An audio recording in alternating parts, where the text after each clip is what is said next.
Halo Cinekrip, balik lagi bareng gue Arya. Dan sekarang gue mau ngomongin film horor yang baru tayang minggu ini ya. Tapi bukan horor Indonesia nih, soalnya kebenaran gue ini lagi butuh suasana baru ya. Tiap minggu nge-review film horor lokal temanya pesugihan mulu.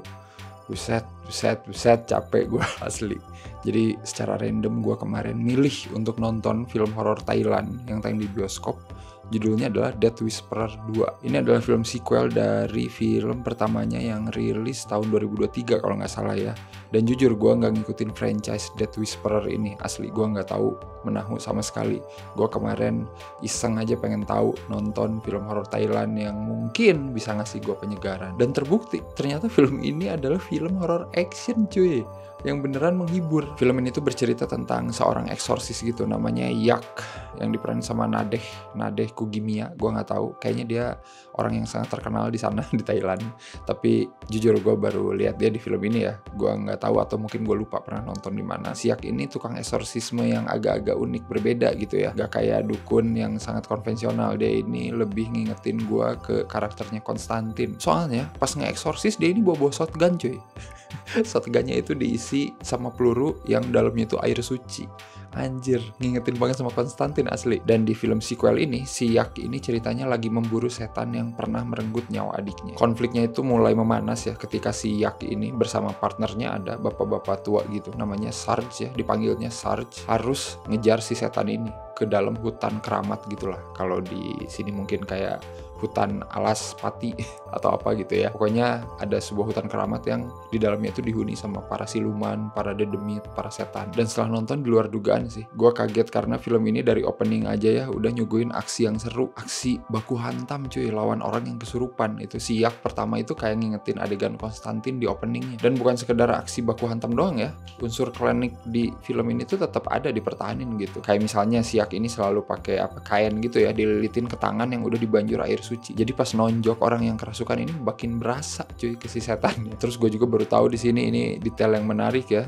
Setan itu nggak bisa kabur lewat tangga kalau tangganya dibalikin gitu. Jadi tangganya dibalikin, setan itu bakal bingung. Nah di sini si orang kerasukan itu berusaha kabur ceritanya. Terus dibalikin tangganya sama si Sarge ya. Dan jujur visualisasinya lumayan menarik sih pas bagian itu ya. Menarik asli. Dan itu sih menurut gue detail-detail kecil yang bikin film ini tuh makin menyegarkan ya. Jadi bukan cuman sekedar baku hantam, brutal, gore, tapi ada unsur-unsur klinik yang Asia banget gitu, yang relate. Tapi aksi bombastisnya sih pas si Yak sama si Sarge dan teman-temannya itu masuk ke hutan keramat itu, anjing itu the best itu kayak nonton Indiana Jones tapi setan semua ya. Dan di sini tuh setannya bukan asal penampakan doang, ada sebab musababnya gitu. Nggak ujuk-ujuk langsung jebret nongol langsung ngejar si karakter kita di sini, enggak. Dari awal itu udah dikasih tahu gitu kalau masuk ke hutan ini tuh kita harus minta izin, harus sopan. Terus nanti ada salah satu rombongannya si Yak ini, dia malah bodo amat gitu, dia milih pipis di pohon. Nah itu kan Asia banget ya, pipis di pohon terus nggak izin. Terus habis itu mereka ketemu sama ular gitu kan, ular kobra gitu. Dan si orang yang pipis di pohon ini langsung nembak ular kobra itu sampai buntung.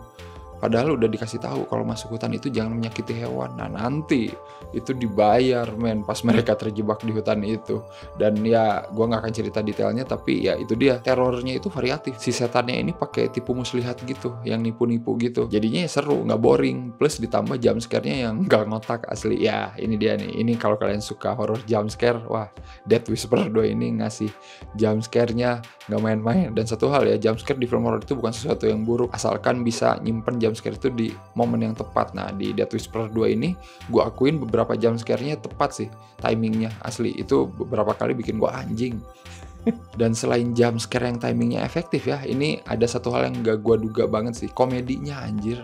Film ini masih bisa nyelipin komedi, penempatannya itu pas banget asli. Jadi pas komedinya itu keluar, wah gila, gua ngakak anjing asli. Dikit banget komedinya di film ini, kayak cuman beberapa lah, tapi gue inget ada 2 momen komedik yang bikin suasana beneran cair. Bagus sih, bagus, maksudnya dia nggak berlebihan komedinya, dia tahu nempatinnya. Udahlah di sini aja satu, di sini aja satu. Ntar lu pas nonton nih inget aja pas bagian si Yak dan kawan-kawan masuk ke hutan, terus si Yak minta tolong si Sarge bacain mantra pengusir setan. Nah udahlah, lu tungguin di situ, anjing itu gue ketawa sih, bangsat. Kurang lebih sih film ini emang didesain buat jadi horor yang seru ya kalau gue lihat gitu ya. Maksudnya horor yang emang menyenangkan aja, fun gitu. Jadi kalau lu expect ini adalah horor Thailand yang atmosferik gitu ya, yang creepy kayak The Medium atau dwelling atau apa gitu, nggak akan sih. Ini nggak akan kesana arahnya. Dan secara teknis juga Death Whisperer menurut gue udah oke gitu bikin film horror action ya, sinematografinya terutama gitu ya, itu lumayan bagus sih, detail. Mereka itu nggak harus gelap-gelapan cuy. Nah ini nih perlu diingat, nggak harus selalu nampilin suasana gelap gulita untuk bikin kengerian gitu. Mereka berani siang-siang cahaya matahari masih terang gitu ya, bikin adegan-adegan yang emang epic gitu, ketemu setannya lah, berantem sama setannya lah, itu mostly banyaknya adegannya siang juga. Jadi kita tuh bisa ngelihat semua adegannya dengan jelas gitu ya. Meskipun ya balik lagi secara looks gitu, penampilan setan yang ada di film ini ya 11-12 lah sama penampilan setan-setan di film horor kita gitu ya. Tapi ya nggak masalah.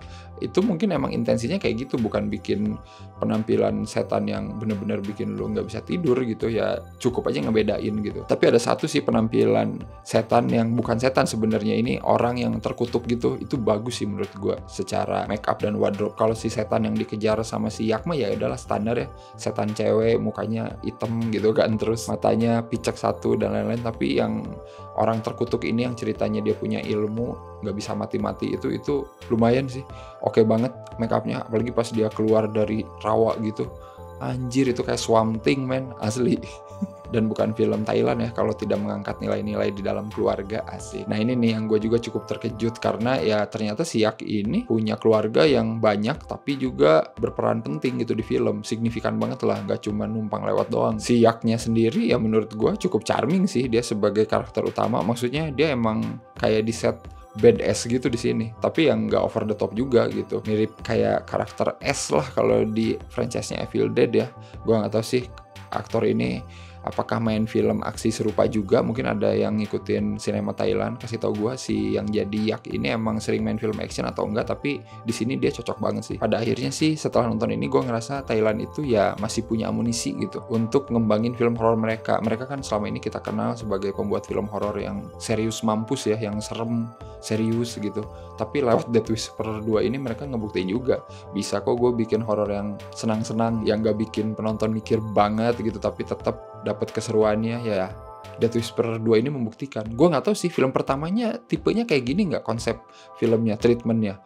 Kalau enggak sih menarik juga ya, berarti dia mencoba hal baru dan ya menurut gue works gitu. Sebagai film horror action sih ya nggak sempurna banget gitu, masih ada kekurangannya gitu, dari yang jump scare tadi bertubi-tubi, meskipun ada beberapa yang bagus timingnya, tapi sisanya juga kadang kayak ya udah itu mah buat ngagetin lu doang gitu. Ya berhasil sih kalau lu ngantukan ya orangnya. Tapi ya kalau kalian emang lagi nyari tontonan horor yang nggak pesugihan mulu, nggak santet-santetan mulu gitu kan, nggak gelap-gelapan mulu, butuh suasana yang lebih terang gitu, nah lu nonton aja ini, asli Death Whisperer 2 cukup menghibur.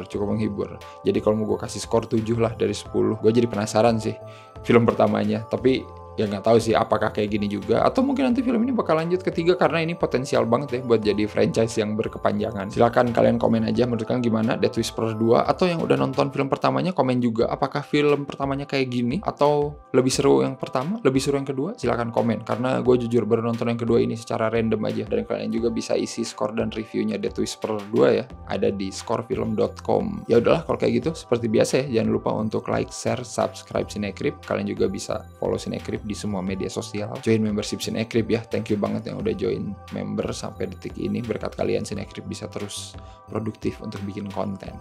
Oke, sampai ketemu lagi di episode-episode selanjutnya. Bye-bye.